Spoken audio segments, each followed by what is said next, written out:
I'm joined by Philip Bromwell, delighted. He's a member of RTE. He's a fabulous journalist that's involved in the video element of what's going on today. How are you? Great. Just really amazed to see a room like this full of people, people who've come from all over the world. I looked at a map where you see where the delegates have come from. And it's really quite incredible to see the spread and the reach of this. And from a conference point of view, I think we're all set to have a great couple of days. Well, it's already underway, and everyone seems to be smiling, and everyone seems to have enjoying it so far. Do you think that the people who are here already have embraced the idea of change, going from the old methods of journalism and videoing, or can you see that there's still a little bit of space that we need to negotiate? I think generally the people who have come here today they will all be on the more progressive side of things.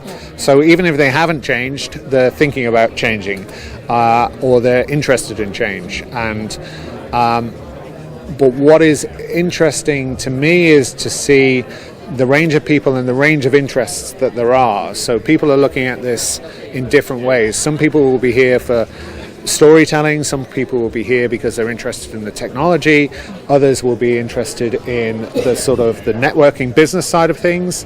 So it is a broad church, it's a cosmopolitan place to be today, but I think most people, certainly the attendees today, they are very much, as I said, they're not necessarily traditionalists. There will be some who were traditionalists who have embraced change. And there will be some people who are real pioneers. And the great thing about a conference like this is that the range of speakers, the range of delegates, everything is on the table. I think that's what's amazing as well. Like you said, people from all around the world are embracing this so far. And can you see how it's affected the videoing side of things for you? Or have you already embraced it before Mojo and been using something similar?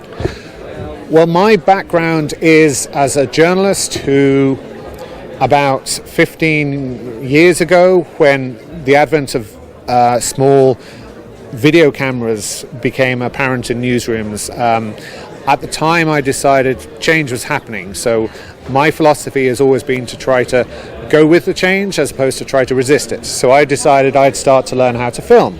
And then I decided, okay, I can film now, I learn how to edit. And since then, I have been a kind of one-man band. So I shoot, edit, and tell my own stories. And that was my workflow for a number of years, until about 3 years ago, when I started talking to Glenn, who's obviously the conference organizer, about the potential of using smartphones. And I decided, just for the pure hell of it, to see what I could do. So I suppose my contribution to all of this is that I was arguably the first journalist in RTE really to pick up a smartphone and show how good the video can look. So so we would have broadcast, and well, certainly I have produced a number of reports which have been broadcast on the 6-1 or the 9 o'clock news, obviously the flagship programs, which have been shot on my iPhone. And I think one of RTE's biggest contributions to all this is that we've shown that in the right hands, and with the right knowledge and with the right training, you can produce a pretty good product. One that can sit alongside material that's been shot in a more conventional way. So, and we're now looking at a situation, I think, that with every generation of the smartphone, or whichever smartphone it is, be it Android or iOS, every time the camera gets more powerful, the video gets better. My iPhone that's in my pocket now can shoot in 4K. The camera operators, my colleagues, their big cameras are still shooting in HD. Now, the reality is we can't actually broadcast 4K. We can't do much with 4K, but it means that my phone can really shoot super video, which is makes it a very powerful tool. It's very exciting, I think, as well, to see that progression. And I think we had to stay afloat of what's happening with social media as well. And I think part of being a journalist is also that you're a creator. Yeah. And does it feel complete when you actually do the video, the editing and the interviewing and doing the research? Does that feel like a creative process to you now that's more complete? I've always felt with the way I work, I personally really enjoy the fact that every story I do, it's like it's my baby, so I'm involved in the shooting of it, the editing of it, the telling of it. that just suits my way of working, suits me. On the social media front now, principally as a TV journalist, I also have to think about what other platforms journalists in RTE, you're not really necessarily just one thing, you're several things.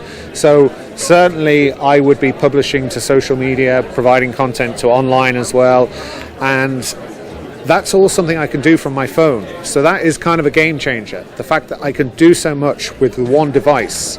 I can shoot, I can edit, I can publish. It's got a really good camera. It's the one camera that is connected to the audience. And consequently, people talk about smartphone being like the Swiss Army knife of broadcasting. And it's really just a question of learning what you can do with it and exploring its potential and then doing it in the field. I'm fortunate I've had the opportunity to do that. I'm involved in trying to encourage more of my colleagues to do that. So hopefully 12 months time, this room will be even more packed. We won't be able to move if it's any more packed. Have to get a bigger stadium. That's it. We could find one in Ireland. We're good like that. Thank you so much for taking time. I hope they're all as enthusiastic in 12 months' time as you are today. Yeah, well, hopefully. And if they're not, then personally, I'm doing something wrong. So. Oh no, it's all about change. It's healthy stuff. Thank you so much. No worries. Cheers. Thank you.